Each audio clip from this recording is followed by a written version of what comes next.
The crisis of credit, visualized. What is the credit crisis? It's a worldwide financial fiasco involving terms you've probably heard like subprime mortgages, collateralized debt obligations, frozen credit markets, and credit default swaps. Who's affected? Everyone. How did it happen? Here's how. The credit crisis brings two groups of people together, homeowners and investors. Homeowners represent their mortgages, and investors represent their money. These mortgages represent houses, and this money represents large institutions like pension funds, insurance companies, sovereign funds, mutual funds, etc. These groups are brought together through the financial system, a bunch of banks and brokers commonly known as Wall Street. While it may not seem like it, these banks on Wall Street are closely connected to these houses on Main Street. To understand how, let's start at the beginning. Years ago, the investors are sitting on their pile of money, looking for a good investment to turn into more money. Traditionally, they go to the U.S. Federal Reserve, where they buy Treasury bills, believed to be the safest investment. But in the wake of the dot-com bust in September 11th, Federal Reserve Chairman Alan Greenspan lowers interest rates to only 1% to keep the economy strong. 1% is a very low return on investment, so the investors say, no thanks. On the flip side, this means banks on Wall Street can borrow from the Fed for only 1%. Add to that general surpluses from Japan, China, and the Middle East, and there's an abundance of cheap credit. This makes borrowing money easy for banks and causes them to go crazy with leverage. Leverage is borrowing money to amplify the outcome of a deal. Here's how it works. In a normal deal, someone with $10,000 buys a box for $10,000. He then sells it to someone else for $11,000. For a $1,000 profit, a good deal.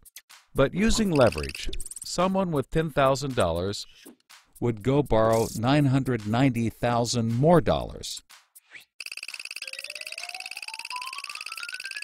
giving him $1 million in hand. Then he goes and buys 100 boxes with his $1 million and sells them to someone else for $1,100,000. Then he pays back his $990,000 plus $10,000 in interest. And after his initial $10,000, he's left with a $90,000 profit versus the other guy's $1,000. Leverage turns good deals into great deals. This is a major way banks make their money. So Wall Street takes out a ton of credit, makes great deals, and grows tremendously rich, and then pays it back. The investors see this and want a piece of the action, and this gives Wall Street an idea. They can connect the investors to the homeowners through mortgages. Here's how it works. A family wants a house, so they save for a down payment and contact a mortgage broker. The mortgage broker connects the family to a lender who gives them a mortgage. The broker makes a nice commission. The family buys a house and becomes homeowners. This is great for them because housing prices have been rising practically forever. Everything works out nicely. One day, the lender gets a call from an investment banker who wants to buy the mortgage. The lender sells it to him for a very nice fee. The investment banker then borrows millions of dollars and buys thousands more mortgages and puts them into a nice little box.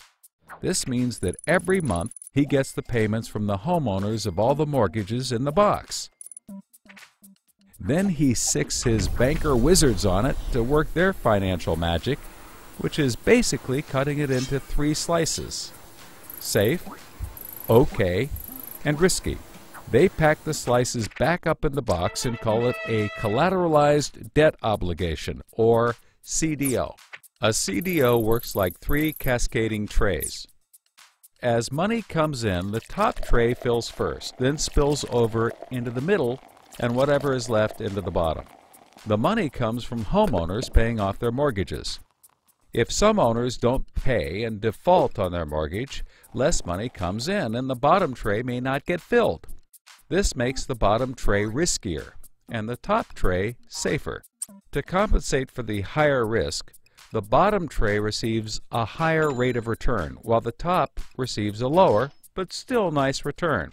To make the top even safer, banks will insure it for a small fee called a credit default swap. The banks do all of this work so that credit rating agencies will stamp the top slice as a safe, AAA rated investment, the highest, safest rating there is. The OK slice is BBB, still pretty good, and they don't bother to rate the risky slice.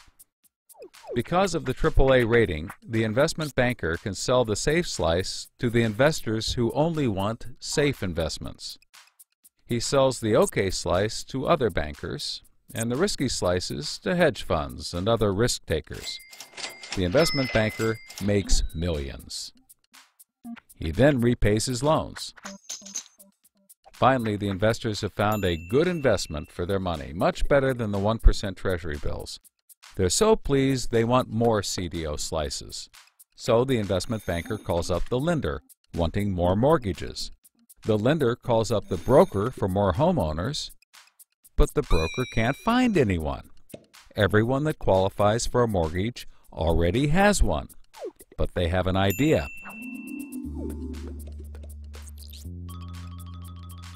When homeowners default on their mortgage, the lender gets the house, and houses are always increasing in value. Since they're covered if the homeowners default, lenders can start adding risk to new mortgages, not requiring down payments, no proof of income, no documents at all. And that's exactly what they did. So instead of lending to responsible homeowners, called prime mortgages, they started to get some that were, well, less responsible. These are subprime mortgages. This is the turning point.